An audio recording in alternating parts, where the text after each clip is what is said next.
Richard Nixon. Richard Nixon. Yet somehow, without a single vote being cast by a single American voter, Richard Nixon was kicked out of office and replaced by the only unelected president in American history. So we went from the most popular president to a president nobody voted for. Wait a minute, you may ask. Why didn't I know that? Wasn't Richard Nixon a criminal? Wasn't he despised by all decent people? No, he wasn't. In fact, if any president could claim to be the people's choice, it was Richard Nixon. Richard Nixon was reelected in 1972 by the largest margin of the popular vote ever recorded before or since. Nixon got 17 million more votes than his opponent. Less than 2 years later, he was gone. He was forced to resign. And in his place, an obedient servant of the federal agencies called Gerald Ford took over the White House. How did that happen? Well, it's a long story, but here are the highlights, and they tell you a lot. Richard Nixon believed that elements in the federal bureaucracy were working to undermine the American system of government and had been doing that for a long time. He often said that. He was absolutely right. On June 23, 1972, Nixon met with the then CIA director Richard Helms at the White House. During the conversation, which thankfully was tape recorded, Nixon suggested he knew, quote, who shot John, meaning President John F. Kennedy. Nixon further implied that the CIA was directly involved in Kennedy's assassination, which we now know it was. Helms's telling response? Total silence. But for Nixon, it didn't matter because it was already over.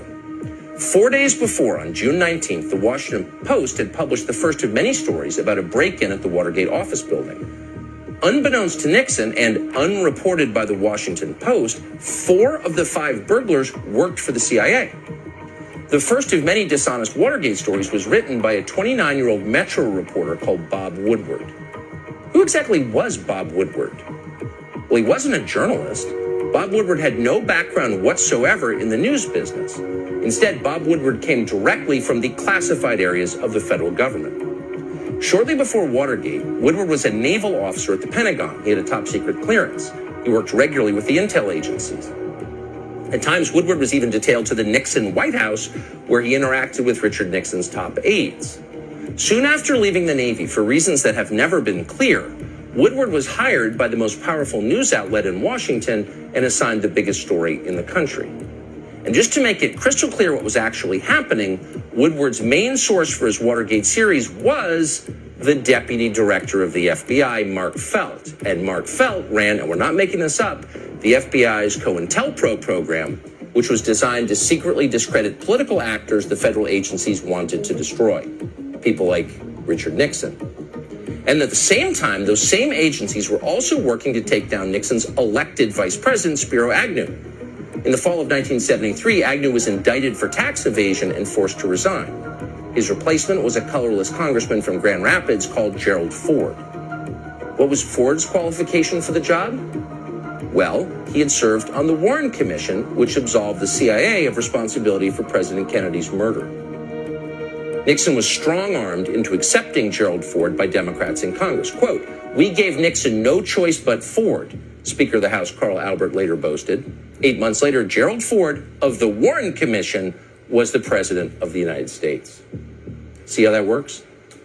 So those are the facts, not speculation. All of that actually happened. None of it's secret. Most of it actually is on Wikipedia. But no mainstream news organization has ever told that story.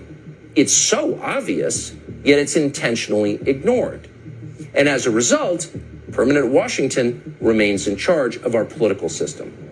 Unelected lifers in the federal agencies make the biggest decisions in American government and crush anyone who tries to rein them in. And in the process, our democracy becomes a joke. Now, you may have noticed that the very first person in the Trump administration the agencies went after was General Michael Flynn. Why Flynn? Because Mike Flynn was a career Army intel officer